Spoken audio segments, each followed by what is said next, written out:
So I take this module on what I call as mind-body medicine, but what is also known as stress in the outside world for the academy. And yesterday in the academy class, my students and I, we were talking about this DSM-5, which is the manual that psychiatrists, psychologists refer to when they have their patients that they have to work with. What I've realized is like there are 300 different labels, right? You know, like how with your physical health, you'll have diabetes or PCOD or just some label that is given to you.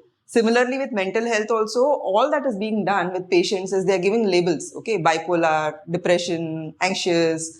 Those labels usually match with 5 or 6 major categories they have in the DSM. And if nothing matches in that category, it's called as others, and they still try to give a label. And then, of course, like once the label is there, there's a prescription medicine for it. This is the trajectory that mental health professionals are following, and it is unfortunate because if somebody is coming to you with their mind, if they're asking you to help them resolve issues in their mind, it's the biggest act of trust a human being could ever undertake. And it's unfortunate that all that is being done is prescription medicines are being given. You know, a mental health disorder is basically someone trying to express something that's going on in their mind and the rest of the world can't understand that expression, okay? So if someone is expressing a certain feeling, they went through a situation, they experienced trauma, whatever it is, as an expression of that, as a systemic response of that, that person is trying to use their thoughts, their actions, their voice and express it in a certain way.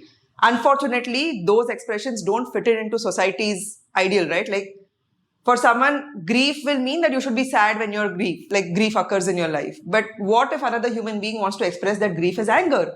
Why would that not be tolerated? Why can't some people just create a safe space for all sorts of human expressions to come in and help another person navigate around that? That's what we do when we do the Minds That Matter work. I understand that every mental health issue is just a broken mechanism of expressing what's really going on in the mind. If you give a person the right vocabulary to express that, if you give the person the tools to navigate around that feeling or that situation and help them come out of that, you don't really have to put them on prescription medicines.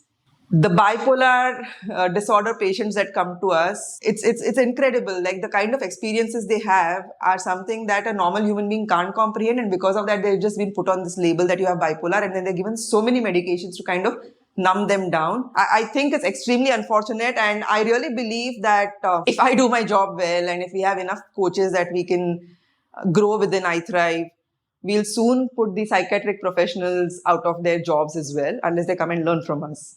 So that's about it for today.